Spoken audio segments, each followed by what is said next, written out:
MineCraft movie is directed by Jared Hess, who directed Poem Dynamite and Natural Libre, where both are cult followings. It is based on a video game from 2011 at Minecraft. The film follows four misfits journey into a portal with a magical world called the Overworld, run by imaginations. Of course, they must get back home by the help of a crafter named Steve, but also dealing with dark forces that's planned to destroy that overworld and destroy the imaginations for life. So going into this film, I wasn't impressed by the marketing and the trailers, even though the marketing is starting a bit better. And so that was really cautiously optimistic. And of course, if you've seen my least anticipated movies of 2025, I put this at number 1 because I thought this movie would be a complete disaster, as I fear it's going to be, as many people are expecting it to be a big disaster, kind of similar to Snow White. After seeing it, I would say it's not as bad I think it's going to be, or a disaster. But, however, this film is still bad. It is pretty terrible. I'll just say this. It's a terrible film. It wasn't that good.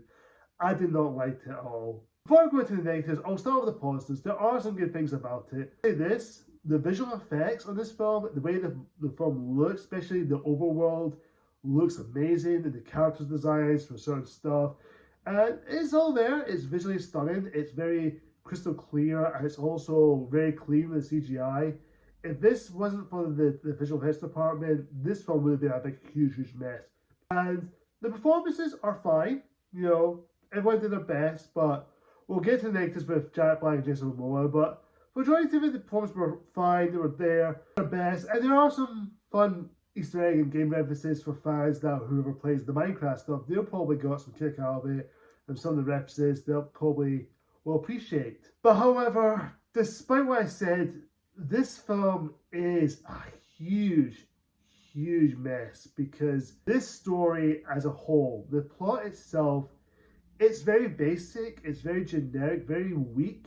I'm not expecting Minecraft to be a deep story or some complexity to it. I just expect it to be, still have a simple story, but try to have some heart and passion going to this film. To me, I feel like the story is just very cliche in the books, because you got these set of characters, right? You have Jack Black and Steve. Basically, he's telling the audience about his character, also talking about the overworld, especially saying, "My name is Steve. I'm going to tell you about the world of Minecraft. And this is a world that you can create so many imaginations. And then you can make all your dreams and all the stuff you can do." Oh, that's my terrible Jack Black impersonation there. That was terrible. As far as the space he gives the audience, tell like what this world is and how this merging works, and then also these dark forces coming in, it feels like he's just dumping info on us instead of saying, okay, just show us, don't tell us, show us. That's what it felt like to me. It feels like just telling the audience just because we're so stupid, we don't know what it's all about. But trust your audience, that's all I can say. As far as the characters, like Steve, okay, first time you see him, he's telling the backstory, you still see he wants to become a miner, but after he gets into the world and he's dealing with this, all that stuff going on before the misfits comes in, I feel like he has no character. He's just basically, okay, he has a character, but after that brushes off, he's just there to be info dumping, and that's all he is, an info dumper, just telling these characters like, oh, this is what you need, oh, this is what you need to create. But a character, at least give a reason why he's here, or why he wants to become a miner, or what's his dreams, or what his purpose in life. That's what it felt like to me. It just felt like it just brush it off. Of course, like I previously mentioned, Jack Black and Jason Momoa, they're both likable actors, but both of them are just playing variations of themselves. They're just playing like a character within a character of themselves. No character. These are no characters. They're just actors in a film, just be themselves without no characteristics. Jason Momoa plays Garrett, who's the garbage man, I think he is, who's basically the world champion. He's going through financial issues, but basically that's his character, but you don't really develop as much why he's going through that emotions or why he just wants to be like this tough guy in the world, but it doesn't really develop that much. As far as Natalie and Henry, both are, young actors. I can't remember the actor's name who plays Henry, but Emma Myers as Natalie, she did fine. Both of them did alright, but they don't really give much character. Either we do get some info about those two characters, but Again, just like Jason Momoa and Jack Black, they don't really develop them. And Danielle Brooks, she's there, but she's no character. She has no what's the reason to be here. Of course, you do get a side plot of Jennifer Coolidge as the vice principal. Why is she there? I like Jennifer Coolidge. I always love her as Stifler's mom because, well, she's a MILF. Okay, a little bit rude there, but why is she here? She doesn't have no character to be here. She just basically just throws some info of her, but she's basically there just to have a side plot of her dating one of the villagers that came into from the MineCraft world to this world. It just doesn't make sense. It doesn't need to be there. It's just throwing side plot stuff, just there to be dating. That's it. That's all there is. It keeps going back and forth on it. It feels like a bit of a mess. It just feels like just throw it in there just for the sake of gags and jokes. I do throw a little bit of adult jokes in there, especially Jennifer Coolidge hit to Garrett, Jason Momoa's character, where he says, "Oh, you're the trash man. You can tie me up anytime." A little dirty adult joke in there, which adult jokes doesn't bother me, but do it the way it's smart adult jokes.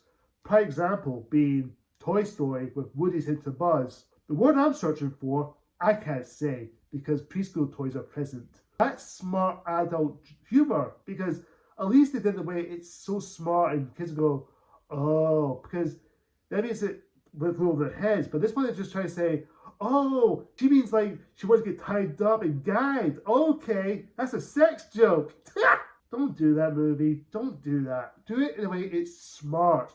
Don't do it the way it's so obvious. As far as the villains, the pigs or whatever that is, they're very underdeveloped. They're just there just to get that cue. That's basically their motivation. We don't really give them much reasons on why they want to. There's no information. Even though they mention a little bit, they don't really develop that much, or at least give some backstory. Even though they do get some backstory for that character, but there's nothing.